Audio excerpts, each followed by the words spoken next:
Did you know that the town of Sleepy Hollow actually exists? It was made famous by the legend of Sleepy Hollow, of course, which was first published in 1819. The old Dutch church in Sleepy Hollow holds the burying grounds that are the rumored haunt of the infamous Headless Horseman. Local legends state that the Headless Horseman was a Hessian ghost from the Revolutionary War days that would attack and terrorize the townsfolk. Next to the cemetery, you'll even find the focal point of the short story, the bridge, made famous by the line, "If I can but reach that bridge, thought Ichabod, I am safe." The old Dutch church was founded in 1685, and, along with its burying ground, abuts Sleepy Hollow Cemetery. And nestled amongst some pretty notable tombs, such as the Carnegies and the Rockefellers, you'll find the grave of the man who wrote of the Headless Horseman, Washington Irving himself.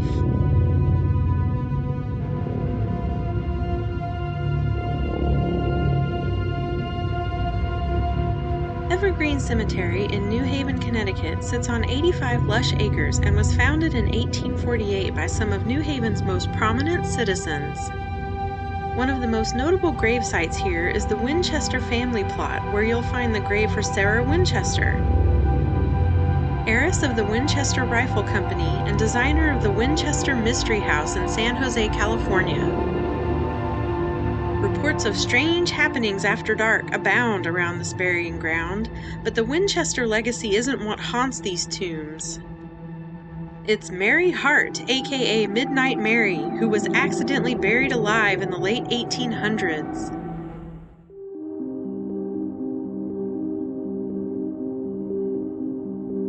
Down this overgrown path in Leicester, Massachusetts, you'll eventually come to a place steeped in terrifying legends and history, Spider Gates Cemetery.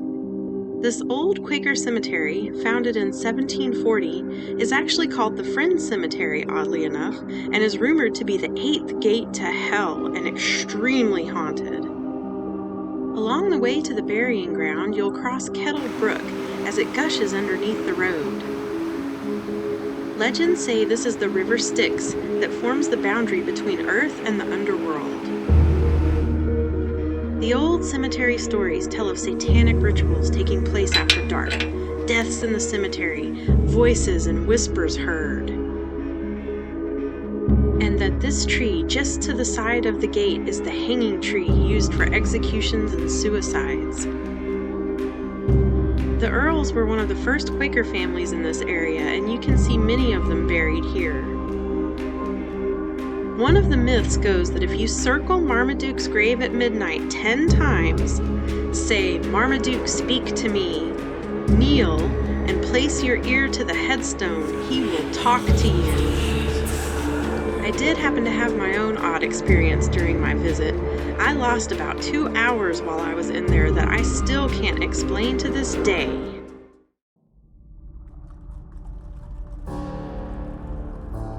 Before this was Howard Street Cemetery in Salem, Massachusetts, this was an open field, and it goes all the way back to the late 1600s. Most notably, in September of 1692, Giles Corey stood accused in the infamous Salem witch trial hysteria.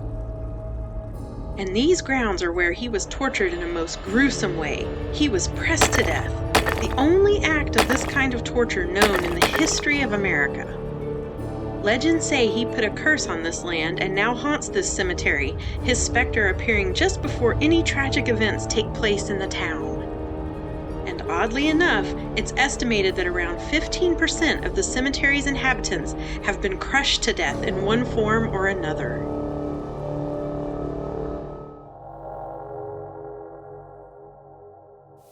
In 1878, the State Lunatic Hospital at Danvers, aka the Hell House on the Hill, opened its doors to patients.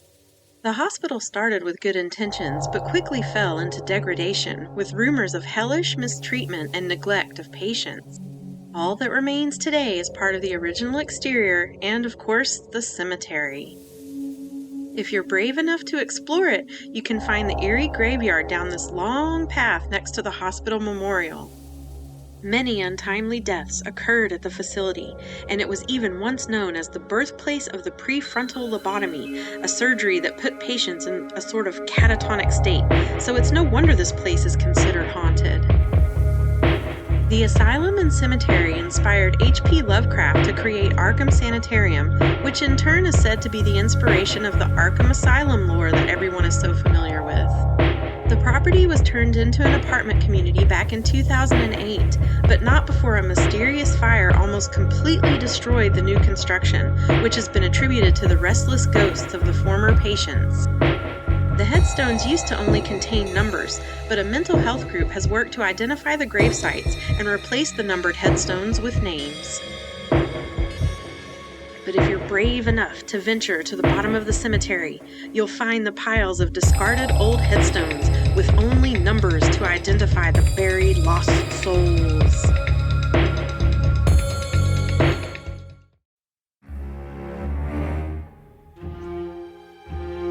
Beautiful Swan Point Cemetery was founded in Providence in 1846. In true Victorian fashion, its more than 200 acres are designed to be more like a park than a graveyard.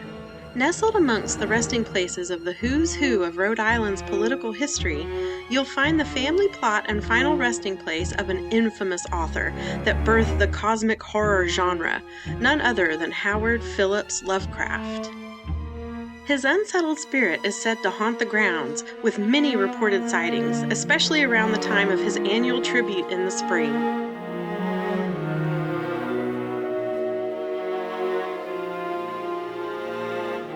In Springfield, Massachusetts, behind the old white church that's been around since 1802, you'll stumble upon the Witch Path Cemetery, as well as the road named Witch Path running next to it.